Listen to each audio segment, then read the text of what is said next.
नमस्कार साथियों, एक बार फिर आपका स्वागत है हमारे YouTube चैनल एजुकेशन गुरुकुल पर। तो साथियों, आज हम बात करेंगे कक्षा 6 की पाठ्य पुस्तक हमारा राजस्थान के अध्याय संख्या 6 के बारे में, राजस्थान के भौतिक स्वरूपों के बारे में।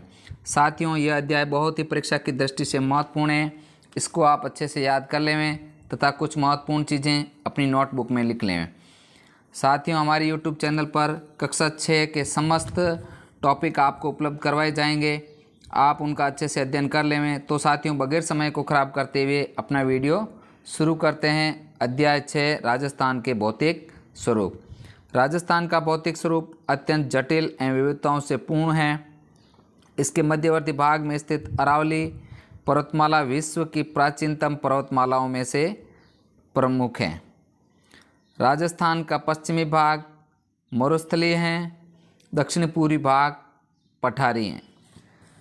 भूसंरचना के आधार पर राजस्थान को 4 प्रमुख भागों में विभाजित किया गया है। ध्यान रखने वाली चीज़ें, राजस्थान को कितने भागों में विभाजित किया गया है? तो राजस्थान को 4 महत्वपूर्ण विभागों में विभाजित किया गया है। थार का मरुस्थल, अरावली पर्वत, पूर्वी मैदान तथा दक्षिणी पूर्वी पठार। तो आइए अध्ययन करते हैं सबसे प्रथम थार के मरुस्थल के बारे में। भारत की पश्चिमी सीमा से लेकर मध्य राजस्थान में अरावली तक राजस्थान के पश्चिमी भाग में थार का मरुस्थल स्थित है। यह राज्य के 12 जिलों में 61% भाग पर विस्तृत है। यहाँ ध्यान रखने वाली चीज़ है कि थार का मरुस्थल कितने जिलों में फैला हुआ है? तो 12 जिलों में फैला हुआ है तथा कितने प्रतिशत भाग पर है? 61% भाग पर। नेक्स्ट है, यहाँ राज्य की 40% जनसंख्या निवास करती है। यह विश्व का सबसे धनी मरुस्थल कहलाता है क्योंकि विश्व के सब अन्य मरुस्थलों की तुलना में यह अधिक जनघनत्व, पशु घनत्व, वर्षा, खनिज विविधता, वनस्पति, सर्वाधिक जैव विविधता आदि रखता है। तो साथियों, यहाँ पर विश्व का सबसे धनी मरुस्थल कौन सा है? थार का मरुस्थल। सर्वाधिक जनसंख्या घनत्व वाला कौन सा है? थार का मरुस्थल। सर्वाधिक जैव विविधता किस में पाई जाती हैं? तो थार के मरुस्थल में सर्वाधिक जैव विविधता पाई जाती हैं। आदि क्वेश्चन बन सकते हैं। जैसलमेर, बाड़मेर तथा बीकानेर में स्थित रेतीले मरुस्थलीय भाग को भारतीय महामरुस्थल ग्रेट इंडियन डेजर्ट कहते हैं। इस क्षेत्र में रेतीली मिट्टी व रेत के टीले पाए जाते हैं जो हवा के साथ अपना स्थान बदलते हैं। इन्हें बालू का स्तूप तथा स्थानीय भाषा में धोरे कहा जाता है। थार मरुस्थल को धरातलीय विशेषताओं के आधार पर मरुभूमि, नागौर प्रवाही प्रदेश आदि में बांटा गया है। सेकंड है अरावली पर्वत। सेकंड भाग है अरावली पर्वत। यह राजस्थान के मध्य भाग में दक्षिण पश्चिम से उत्तर पूर्व की ओर विस्तृत है। यह राज्य के लगभग 9% भाग पर फैला हुआ है। ध्यान रखने वाली चीज़ है, अरावली पर्वतमाला भाग कितने प्रतिशत भाग पर फैला हुआ है? 9% भाग पर।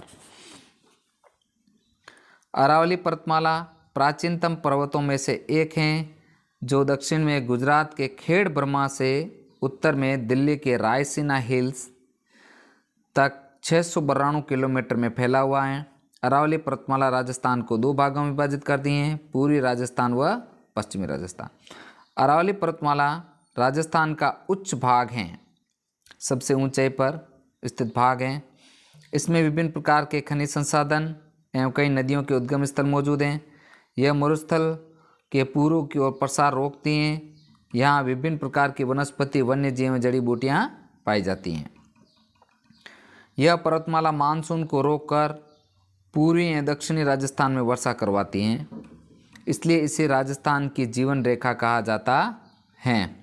गुरु शिखर अरावली पर्वतमाला की सबसे ऊंची पर्वत चोटी है। इसकी ऊंचाई 1722 मीटर है जो सिरोही जिले के माउंट आबू में स्थित है। थर्ड नंबर है पूर्वी मैदान। राजस्थान का पूर्वी मैदानी भाग चंबल, बनास, बाणगंगा व उसकी सहायक नदियों द्वारा निर्मित है जो विस्तृत रूप से गंगा के मैदान का प्रवाह है। यह लगभग 23% भाग पर फैला हुआ है। इसमें राज्य की लगभग 40% जनसंख्या निवास करती हैं।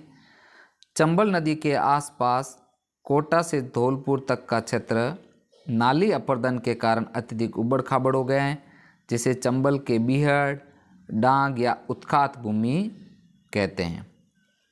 यह राजस्थान का सर्वाधिक उपजाऊ एवं सर्वाधिक जनसंख्या वाला क्षेत्र है। राजस्थान के दक्षिणी भाग में बांसवाड़ा व प्रतापगढ़ जिलों में माही और इसके सहायक नदियों द्वारा निर्मित कुछ भाग को माही का मैदान कहते हैं। 56 गांवों के समूह एवं 56 नदी नालों के निरपित समूह के कारण इसे 56 का मैदान भी कहा जाता है। अंतिम भौतिक प्रदेश दक्षिण पूर्वी पठार। इस भाग में प्राचीन काल में हाड़ावंशी शासकों के होने के कारण इसे हाड़ौती का पठार भी कहा जाता है। यह राज्य के लगभग 7% भाग पर विस्तृत है। इस क्षेत्र में अधिकांश मृदा लावा निर्मित मिट्टी मध्यम काली हैं जो बहुत उपजाऊ हैं। राज्य के अन्य प्रमुख पठारों के तहत सिरोही में आबू व उड़िया का पठार, बोराट का पठार, राजसमंद एवं उदयपुर में बोराट का पठार, चित्तौड़गढ़ के तहत मेसा व उपरमाल का पठार, उदयपुर एवं प्रतापगढ़ में लसाड़िया का पठार प्रमुख हैं। अब आते हैं राजस्थान में जलवायु चक्र। राजस्थान की जलवायु पर मानसून का स्पष्ट प्रभाव है। राजस्थान की अक्षांशीय स्थिति और भारतीय उपमहाद्वीप में उत्तर पश्चिमी स्थिति, समुद्र से दूरी, अरावली पर्वत की स्थिति और प्रदेश के विस्तार के कारण राजस्थान देश का एकमात्र प्रदेश है जहां 5 प्रकार की जलवायु परिस्थितियां उपलब्ध हैं। राज्य के पश्चिम में लगभग 61% भाग में शुष्क एवं अर्ध शुष्क मरुस्थलीय जलवायु है। अरावली के पूर्व में जयपुर एवं उत्तर पूर्वी जिलों में उप आर्द्र जलवायु है। यहाँ ध्यान रखने वाली चीज़ है कि शुष्क और अर्ध शुष्क जलवायु कौन से क्षेत्र में? मरुस्थलीय क्षेत्र में। उप आर्द्र जलवायु पूर्वी जिलों में सवाई माधोपुर से लेकर उदयपुर तक आर्द्र जलवायु। आर्द्र जलवायु वहाँ होती है जहाँ पर सर्वाधिक वर्षा होती है। दक्षिण में बांसवाड़ा व दक्षिण पूर्व के झालावाड़ जिले में अति आर्द्र जलवायु पाई जाती है। यहाँ औसत वर्षा लगभग 100 सेंटीमीटर है।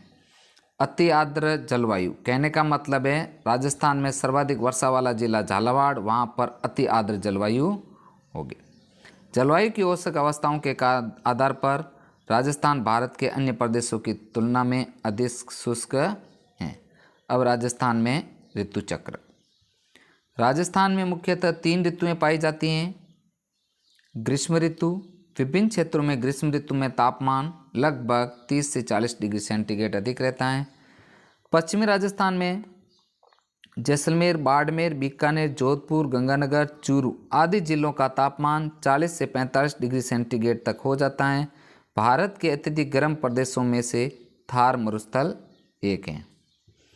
यह रेतीला होने की वजह से जल्दी गर्म व जल्दी ठंडा हो जाता है। अतः इस ऋतु में दिन का तापमान अधिक व रात का तापमान कम हो जाता है। इसी वजह से दैनिक एवं वार्षिक तापांतर भी अधिक होता है। इस ऋतु में राजस्थान का सबसे ठंडा स्थान माउंट आबू अपनी ऊंचाई के कारण प्रसिद्ध है। यहाँ ध्यान रखने वाली चीज़ यह है कि राजस्थान का सबसे ठंडा स्थान कौन सा है? माउंट आबू। ग्रीष्म ऋतु में चलने वाली अत्यंत गर्म धूल भरी हवाओं को यहाँ लू कहा जाता है। इनकी गति कभी कभी 100 किलोमीटर प्रति घंटे भी हो जाती है। अगला है वर्षा ऋतु। राज्य की 90 से 95% वर्षा जुलाई से सितंबर के बीच होती है।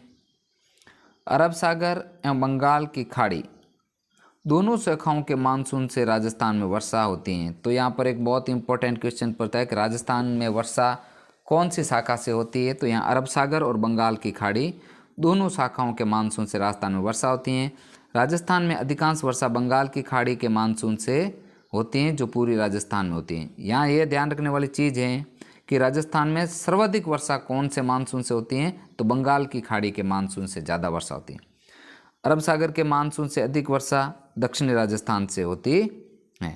सर्वाधिक वर्षा वाला जिला झालावाड़ है और सबसे अधिक आर्द्र जिला झालावाड़ है। आर्द्र जिला यानी सर्वाधिक वर्षा वाला जिला। सबसे कम वर्षा वाला जिला जैसलमेर है। सबसे अधिक वर्षा प्राप्त करने वाला स्थान माउंट आबू है। सबसे अधिक वर्षा वाला जिला झालावाड़ तथा स्थान माउंट आबू है जो सिरोही जिले में स्थित है। राजस्थान के दक्षिण पूर्वी भाग से उत्तर पश्चिम भाग की ओर वर्षा लगभग कम होती जाती है। अरावली के पूर्व में 50 सेंटीमीटर से अधिक वर्षा और पश्चिम में 50 सेंटीमीटर से कम वर्षा होती है। थर्ड है शीत ऋतु। पश्चिमी राजस्थान में रेत के अत्यधिक ठंडे हो जाने से तापमान 0 सेंटीग्रेड से कम हो जाता है। माउंट आबू सर्वाधिक ऊंचाई पर होने की वजह से अत्यधिक ठंडा रहता है। शीत ऋतु में तापमान धीरे धीरे कम होता है और शीत ऋतु में उत्तर भारत से आने वाली शीत लहरों से ठंड बढ़ जाती है। शीत ऋतु में आने वाली वर्षा को मावठ या पश्चिमी विक्षोभ कहलाती हैं। बहुत ही इम्पोर्टेंट लाइन है। शीत ऋतु में होने वाली वर्षा को क्या कहा जाता है? मावठ या पश्चिमी विक्षोभ कहलाती है। यह चक्रवात भूमध्य सागर से आकर, यहाँ ध्यान रखने वाली चीज़ है कि मावठ की उत्पत्ति कहाँ होती है? भूमध्य सागर से। राजस्थान के उत्तरी पश्चिमी भाग में वर्षा करता है। इस वर्षा से गेहूं की फसल को लाभ होता है। ध्यान रखने वाली चीज़ यहाँ है कि मावठ से किस फसल को फायदा होता है? गेहूं की फसल को। विशेषकर मावठ उत्तर पश्चिमी भारत में वर्षा करता है। नेक्स्ट, अकाल तथा मरुस्थलीकरण। वर्षा के अनियमित होने की वजह से राजस्थान के पश्चिमी भाग में बार बार अकाल तथा सूखा पड़ता है। इस वजह से पशु पक्षियों के लिए चारा, पानी, मनुष्यों के लिए अनाज व पेयजल की कमी हो जाती है, जिसे अकाल कहा जाता है। भौतिक एवं मानवीय कार्यों द्वारा जब उपजाऊ भूमि बंजर व रेतीली मिट्टी में परिवर्तित हो जाती हैं तो इस क्रिया को मरुस्थलीकरण कहा जाता है। बीहड़ या उत्खात भूमि नदी जल के कटाव से बनी उबड़ खाबड़ भूमि कहलाती हैं, विशेषकर धौलपुर क्षेत्र। समवर्षा रेखा। मानचित्र पर समान वर्षा वाले स्थानों को जोड़ने वाली काल्पनिक रेखा को समवर्षा रेखा कहा जाता है। मानसूनी हवाएं ऋतु के अनुसार अपनी दिशाएं बदलने वाली हवाएं मानसूनी हवाएं कहलाती हैं। अपर्दन जल या वायु द्वारा मिट्टी का कटाव।